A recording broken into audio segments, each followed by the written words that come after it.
Hello everyone, good morning and welcome back to the channel. সবাই কেমন আছো? I hope যে সবাই খুব ভালো আছো এবং সুস্থ আছো, আর আমরাও অনেক ভালো আছি। সামটাইম উইথ রিমার আরও একটি নতুন পর্বে তোমাদের অনেক অনেক স্বাগত জানিয়ে আজকের ব্লগটা আমি স্টার্ট করছি। বন্ধুরা, আজকে প্রায় অনেক সকাল সকাল ঘুম থেকে উঠেছি, প্রায় ওই 6টা সাড়ে 6টা নাগাদ। আর এত তাড়াতাড়ি ওঠার কারণটা তোমাদেরকে অবশ্যই জানাবো। আমি এত তাড়াতাড়ি ঘুম থেকে উঠি না, কিন্তু আজকে উঠলাম। আর ঋষভের পাপা যেহেতু এক্ষুনি বেরোবে, সেই জন্য তাড়াতাড়ি করে ওর জন্য একটু চা বানিয়ে দিচ্ছি। তো আজকে সকালে ওকে চায়ের সাথে দেবো মুড়ি আর বিস্কুট, আর এর বেশি আমি কিছুই বানাতে পারিনি। আমি ঘুম থেকে উঠি ওই 7টা সাড়ে 7টা এরকম টাইমে।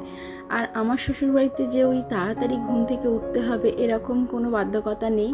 তো যে যার টাইম অনুযায়ী উঠে পড়ে তারপরে যে যার কাজ শুরু করে। কিন্তু এখন আমি বাপের বাড়িতে আছি আর মা বাবা বাড়িতে নেই, তো সেই কারণে সংসারের সমস্ত কাজ আমাকে করতে হবে, কারণ আমাকে দায়িত্ব দিয়ে গেছে। তো সেই কারণেই তাড়াতাড়ি উঠে পড়েছি। আর তাড়াতাড়ি না উঠলে প্রত্যেকের জন্য টিফিন বানানো, আর সকালে অনেক কাজ থাকে একটা সংসারে, তো সেই সমস্ত কাজ টাইমের মধ্যে শেষ করা। তার মধ্যে এরকম একটা ছোট বাচ্চা আছে, তো সেই সব মিলিয়ে আর কি তাড়াতাড়ি উঠে পড়লাম। আর ঋষভের পাপাকে বিস্কিট দিতে গিয়ে দেখছি যে বিস্কুটের বয়াম পুরো ফাঁকা হয়ে গেছে। তো নতুন যে প্যাকেটটা গতকাল রাত্রে আনা হয়েছিল, তো সেটাই এখন কৌটোর মধ্যে ভরে নিচ্ছি। আর এদিকে দেখো, ঋষভ আমাকে কিছুতেই কাজটা করতে দিচ্ছে না, মানে আমি যেটা করব ওর সেই জিনিসটাই চাই। তো ওকে বিস্কিট খেতে দিচ্ছি, ও খাবে না। ও এইভাবেই আমার সমস্ত কাজে আমাকে বিরক্ত করবে। তো দেখো, এখনও বিছানাটা তোলা হয়নি। ওই ব্রাশ ট্রাশ করে নিয়ে আগে ঋষভের পাপাকে দিয়ে দিচ্ছি। আর এই যে আমার আঙুলের মাথায় দেখতে পেলে একটা কালো মতো হয়ে আছে, এটা না ঋষভকে ব্রাশ করাতে গিয়ে আর আমাকে কামড়ে নিয়েছে, মানে ও কিছুতেই ব্রাশ করতে চায় না। তো ওকে জোর করে ব্রাশ করাতে গিয়ে যাতে ও খুব রেগে গিয়ে আমাকে কামড়ে নিয়ে। তো ঋষভের পাপাকে দিয়ে দিয়েছি সকালের টিফিনটা। তো দেখো, এখানেও ঋষভ বাবাকে ডিস্টার্ব করছে, মানে ওকে দিতে হবে। তো ওকে একটা আলাদা বাটিতে একটু মুড়ি দিয়ে দিয়েছে, তো ও সেটা নেবে না, ওর বাবার থেকেই নেবে। আর বাবাকে কিছুতেই খেতে দিচ্ছে না, তো মুড়িটা হাত দিয়ে তুলে তুলে খেতে বলা হচ্ছে। আর ও এক্ষুনি বেরিয়ে গেল। তো সকালের কিছু জামা কাপড় ছিল, তো সেইগুলো ভাবলাম যে এবারে কেচে নিই। তো আজকে একটু রোদ করেছে, তো সেই কারণে ভাবলাম যে তাড়াতাড়ি কেচে টেচে নিয়ে এগুলো মিলে দিয়ে আসবো। তার মধ্যে ভাবলাম যে না, সবাই সকালে তো খাবে কিছু, তো সেই কারণে রুটি বানানোর মতো সময় আমার কাছে নেই। তো সবাই বলল যে মুড়ি আছে বাড়িতে, পান্তা আছে, তো সেইগুলোই খেয়ে নেবে। তো সেই কারণে ভাবলাম যে একটু আলু চচ্চড়ি করা যাক। তো এই দেখো, আলু আর পেঁয়াজ আর কাঁচা লঙ্কা দিয়ে একটু চচ্চড়ি মতো বানাচ্ছি। তো এটা দিয়ে আমার খেতে খুব একটা খারাপ লাগে না, ভালোই লাগে। তো আমি মুড়ি খাবো, তো সেই কারণে বানিয়ে নিচ্ছি। আর দিদা ঠাম্মা ওরা বোধহয় একটু পান্তা ভাত খাবে। তো দাদা বেরিয়ে যাবে কাজেতে, তো সেই কারণে দাদার জন্য ভাত রান্না অলরেডি বসানো হয়ে গেছে। আর এই যে দেখো, দুধ দিয়ে যাবে, সেই জন্য দুধের বোতলটা আবার ওই রেখে দিলাম। তো এখানটা রেখে দিলে যিনি দিয়ে যাবে উনি ওখানে দুধের বোতলটা বসিয়ে দিয়ে যায়, আর খালি বোতলটা নিয়ে চলে যায় পরের দিনে দুধটা দেওয়ার জন্য। আর আলু চচ্চড়িটা ভালোভাবে কষিয়ে জল দিয়ে এভাবে সিদ্ধ করতে দিয়ে গেছিলাম ঢাকা চাপা দিয়ে। তো এখন একটু দেখে নিচ্ছি যে এটা হয়েছে কি। তো চেক করে দেখলাম যে হয়ে গেছে। তো একটু এতটা ঝোল ঝোল রাখবো না, তো একটু ঝোলটা কমিয়ে দেব। তার কারণ হচ্ছে ওই মুড়ি টুড়ি দিয়ে খেলে এত ঠেলঠেলে ঝোল ভালো লাগে না, তো সেই কারণে একটু ঝোলটা কমতে থাকুক। আর আমি দিদা তো ওইদিকে দেখতেই পেলে যে দিদা দুপুরে যে সমস্ত রান্না হবে সেইগুলো জোগাড় করতে বসে গেছে। আর এই দেখো, ঋষভ কিছু মুড়ি ছড়িয়েছিল, তো সেই মুড়িগুলোই ঝাড় দিয়ে কুড়িয়ে এনে আর এইতে মাছেদের খেতে দিচ্ছি। আর এইখানে না কোনো খাবার ফেললে মাছেরা একদম ছুটে পড়ে আসে। তো প্রত্যেক দিন সকালবেলা কিছু না কিছু এখানটা দেয়া হয়, তো সেই কারণে ওরা জানে যে এখানে আসলেই বোধহয় আমাদেরকে খেতে দেবে। তো সকাল টাইমটা এই মাছগুলো এখানটাই মানে ঘুরঘুর করে। তো মুড়ি দিয়েছি, দেখো মাছগুলো খেতে চলে এসেছে।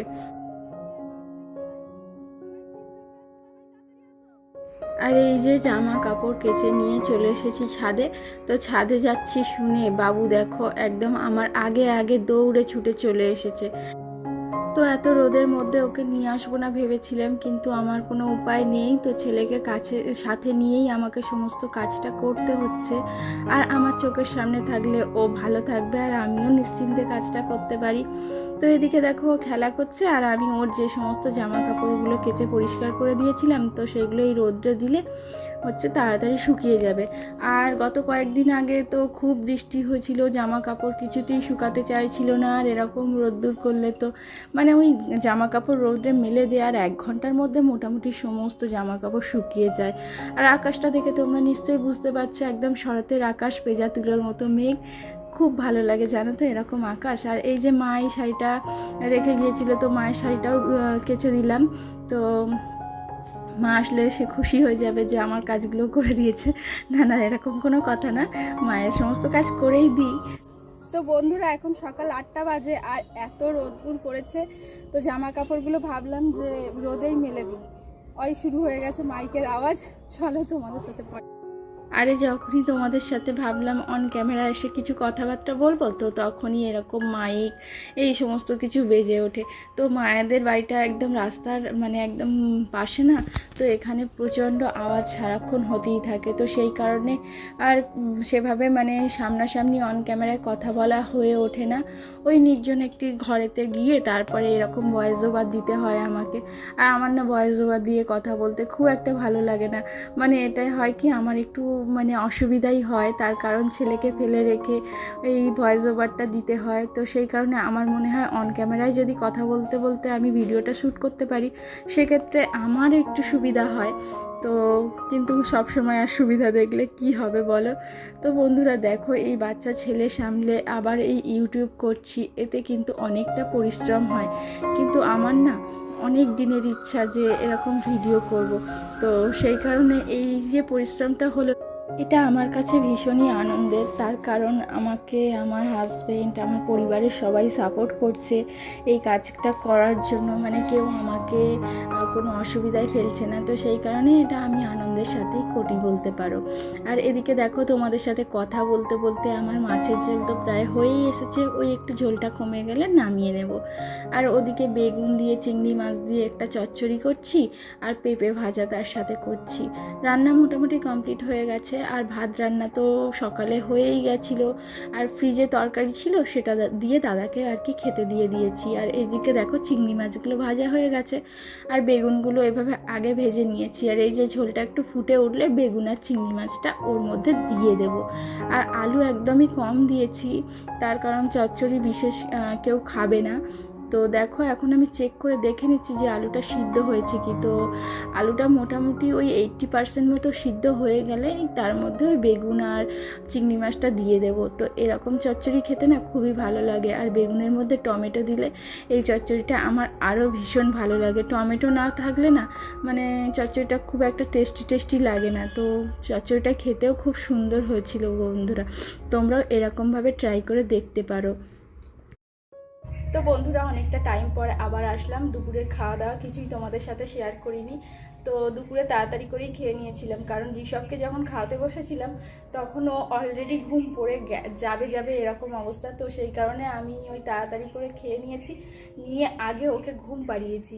আর এখন ওর পাপা দুজনেই ঘুমাচ্ছে। আর এখন বাজে 3টে মতো, আমি যাব একটু ডক্টরের কাছে। তো আমার কিছু সমস্যা আছে, সেটাই দেখানোর আছে ডাক্তার। তো আমার কিছু সমস্যা আছে সেটাই দেখানোর জন্য যাব ডক্টরের কাছে। আর ডক্টর না 3টে থেকেই বসেন, তো 3টে থেকে পেশেন্ট দেখা শুরু করে দেয় আর প্রচণ্ড ভিড় হয়। তো সেই কারণে আমি এই দুপুরই বেরোবো। আর বাইরে আজকে ভীষণ রোদ করেছে, তো যেহেতু হেঁটে যাব, তো সেহেতু একটু ভয়ও লাগছে। রোদ্দুরের ভয়, এমনি অন্য কোনো ভয় নেই। তো বাবা ছেলেতে মিলে ঘুমোচ্ছে, ততক্ষণে আশা করছি ঋষভ ওঠার আগে আমি চলে আসব। তো চলো এখন যাওয়া যাক। তো এই যে দেখো, আমি সবার প্রথম এসেছি। তো আমাকে 3টের সময় বলা হয়েছিল, তো আমি 3টের সময় এসেছি। তো তারপরে দেখলাম যে কিছুক্ষণ পরে এরকম পুরো ভরে গেছে, আরও ভিড় হবে সন্ধ্যার দিকে। বন্ধুরা এইমাত্র ফিরলাম আর আমি ভীষণ টেনশনে ছিলাম যে ঋষভকে ঘুম পাড়িয়ে গেছি, ও যদি জেগে যায় তাহলে কান্নাকাটি করবে। তো এসে দেখছি ও এখনও ঘুমোচ্ছে। যাই হোক, নিশ্চিন্ত আমি বাড়ি ফিরে এসেছি। আমার খুব বেশি টাইম লাগেনি, 1 ঘন্টা 15 মিনিট মতো টাইম লেগেছে। যিনি ম্যাডাম দেখেছে উনি ভালোভাবেই চেক আপ করেছেন। তো তোমাদের সাথে সমস্যাটা পরেই না শেয়ার করব। তো চলো এখন আমি একটু ঋষভের কাছে যাই।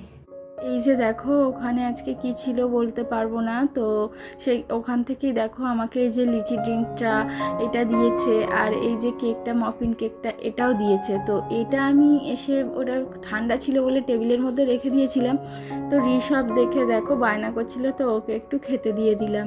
তো বন্ধুরা আজকের ভিডিওটা আমি এখানেই শেষ করব। তো তোমাদের কেমন লাগলো আজকের ভিডিওটা অবশ্যই আমাকে কমেন্টের মাধ্যমে জানিও, আর আমাকে সাপোর্ট করো বন্ধু।